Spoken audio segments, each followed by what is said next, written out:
But the bottom line is, I just think that there's obviously a concession that the season's gone. What do they get out of it? The clubs have been fairly positive, and you know, and John Worsfold was pretty strong during the week about the tanking issue. Mark Harvey also. So, look, this is certainly going to raise a lot of question marks. Both performances over the last 24 hours have raised a lot of questions, and there's going to be a big focus again on both clubs.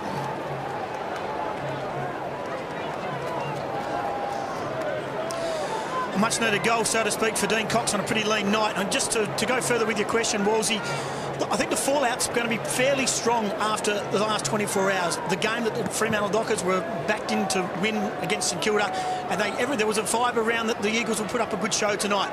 Both of those have been catastrophic performances over the last 24 hours from both teams. Going to be a lot of questions this week. Linda Blake, who wobbles one deep. There's Glass. Well, the Cats are going to have a break for a week now, Michael. We talked actually just between ourselves before the game, talking about back-to-back flags. How would you think they're situated, and how difficult is it to achieve mentally, physically and mentally? Well, it's mentally harder than physically, I think. It's a task to come up every single week.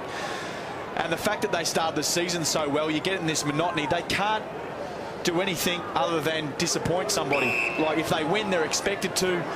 If they lose, well, it's big news. But, you know, if they can emotionally get to finals in good shape with Ablett on fire, they will certainly be a big chance to go back-to-back.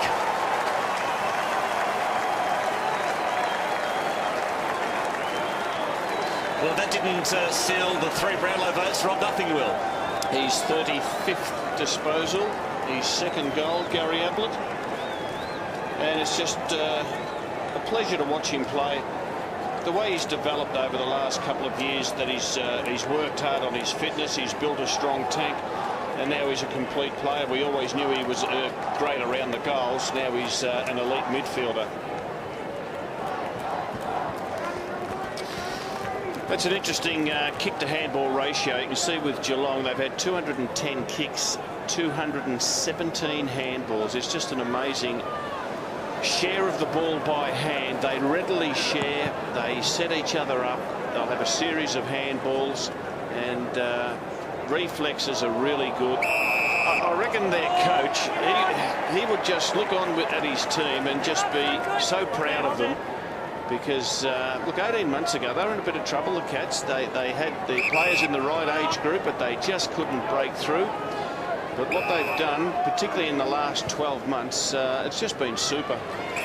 A lot can change in a couple of years in football these days. A bit under 2 years ago, I remember leaving Perth after a game, reading in the Sunday papers of the possibility that the 2 Perth teams might play off in the grand final. Lots changed since then. Here go the Cats. 128-point leaders. Oh, good hands from Ling on a hard lead.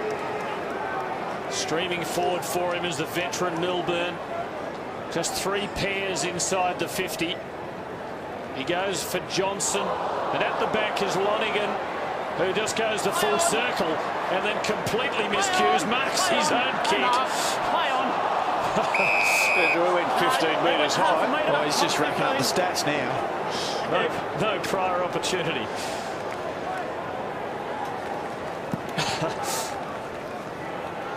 Cats will load up again. Johnson, I think he's become a bit bored with this as the night's worn on. Some of the sheen's gone off. Lonigan decides somebody else can do it. Bartel to Blake. It's just a great kick. And Blake can line them up. They love this at Skills Stadium. If Blake kicks the goal, I don't think he hasn't kicked a goal, has he? 13th goal kicker. Well, I reckon he'll get the best ovation from his teammates than anyone. He's very popular. He missed out on the premiership, of course, last year. The Cats went for Stephen King, which I thought was the right decision. And then Stephen King was traded to St Kilda.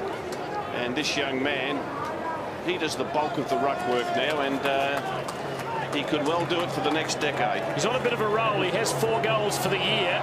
He hasn't added to that here.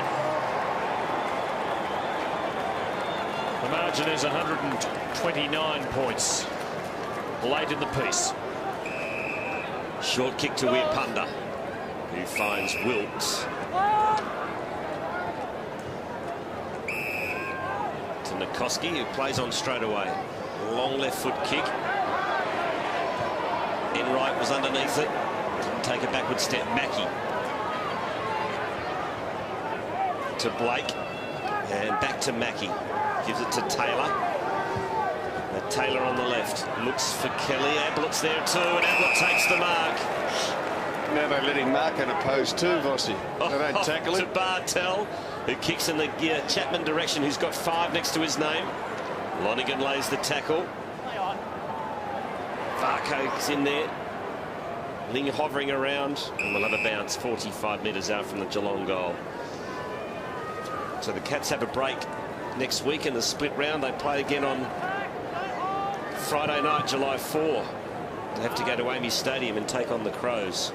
West Coast have got Hawthorn next weekend at the MCG. Kick in the Johnson direction. Oh, stinged line. Oh, they mucked each other up there, the Eagles, and Kelly finishes it off for his 3rd. 4th. Make it 4. Oh, short soul in there. So 4 goals to Kelly. And the 2 Eagles flew for the mark. Ball came to ground. Kelly running through has kicked the 28th goal for the evening for the Cats. Well, if you'd had the DVD, you just hit as soon as you get the copy, you'd hit a race. Just scratch it. Get a key and scratch it. Here's Geelong's next 4.